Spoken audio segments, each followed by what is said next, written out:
Good morning, everyone. This is Tractorman44 and the missus. She's the pretty one.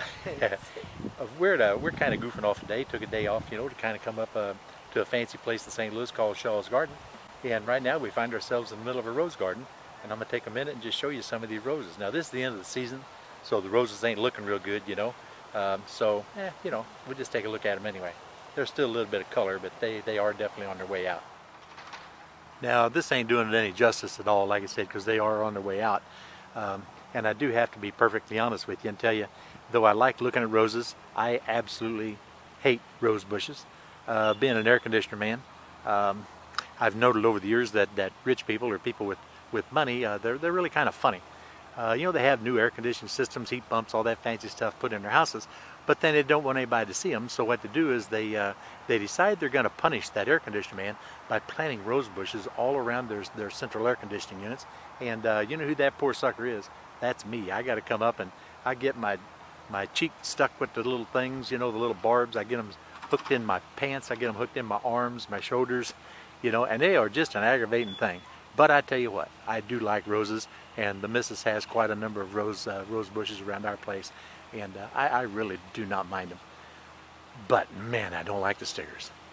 But you can see what they do. They've got a tremendous group of groundskeepers. I have no idea how many is in their employ, but it's just impeccable. The entire grounds are impeccable. Everywhere you look, it's just one thing is neater than the other. And I am definitely not doing justice. Shaw was some guy back in, a couple hundred years ago that had more money than he knew what to do with. And so he built this great big old garden area and donated it to the city. And he's got all kinds of plants and trees and everything you can imagine from all over the world. Nowadays, a fellow would probably get arrested for bringing things through customs that ain't supposed to get here. But back then, really rich guys could get away with things like that. Of course, really rich guys get away with different kinds of things now, An example is like this greenhouse here. It's the oldest standing greenhouse built in the United States and continuously operating since 1882, the year it was manufactured. Fancy flowers, all kinds of stuff. But again, the old boy had some money. Look, you can see the hot water heating system. Hot water comes in here and thermostat turns the blower on, and that's a hot water coil up there. There's about 8 of them up through there. 1, 2, 3, 4, 5, 6, 7 of them. Now you can't tell me something like this is native to the Midwest. Good Lord, every cactus known to mankind. There's a cactus here I've never even seen before. Never heard of before. Couldn't even begin to name. But good Lord.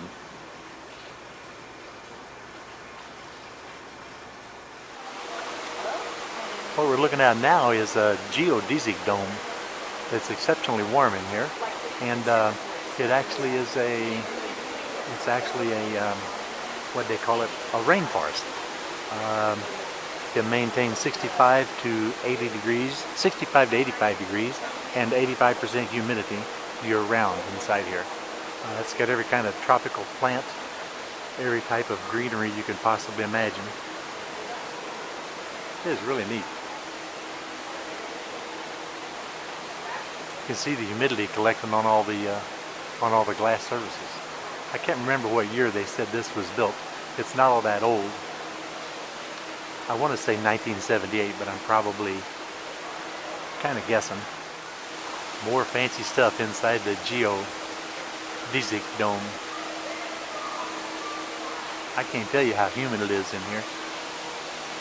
I mean, it is humid. I have no idea how they recreate this.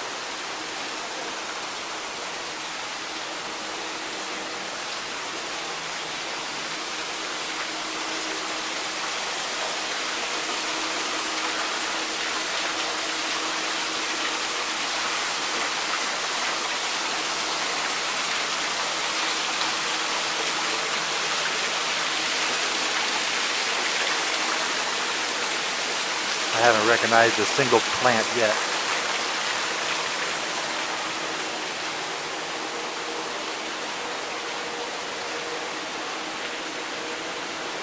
You kind of expect an alligator or a crocodile to come out at you. The cool thing about this Geo Dome, or this geodesic dome, it's got no internal structures for support. Everything is all supported by those triangulation and all the reinforcing rods that you see tied together via torsion bars and stuff up on the outside of the structure. Davy Joe Weaver, he's going to be proud to see the bamboo they got growing here. Davy Joe says they got a lot of bamboo growing up in his neck of the woods in Pennsylvania, and by golly, we got some right here in the middle of Missouri. That's some giant stuff over there, man. Some of that is 4 and 5 inches in diameter, and then of course there's smaller stuff back in there. But Davy Joe, that's for you, dude. I have no idea what these are, but somebody needs to tell them they're growing upside down. Flowers are supposed to go up, not down.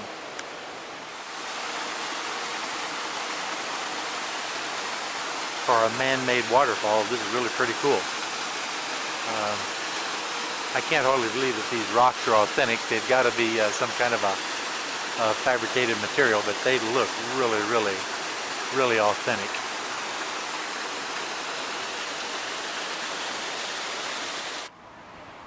There's the outside of the geodesic dome, the rainforest we were just in. There you can see all the supports, all the rods, the truss rods that do all the triangulation for support. It's pretty incredible. Now, when we took a trolley around here, they said this old guy, this old Mr. Shaw, was born in 1800 and came over here from England and went about the business of selling tools and materials down in Louisiana. Didn't pan out for him, so he took a steamboat, or a paddle boat, I guess, up the Mississippi River, landed here in St. Louis, and began selling to the westward travelers, you know, in the early 1800s. And by 1839, he was exceptionally wealthy, according to what they told us on the tram. And that's whenever he decided that he'd travel all over Europe and everything.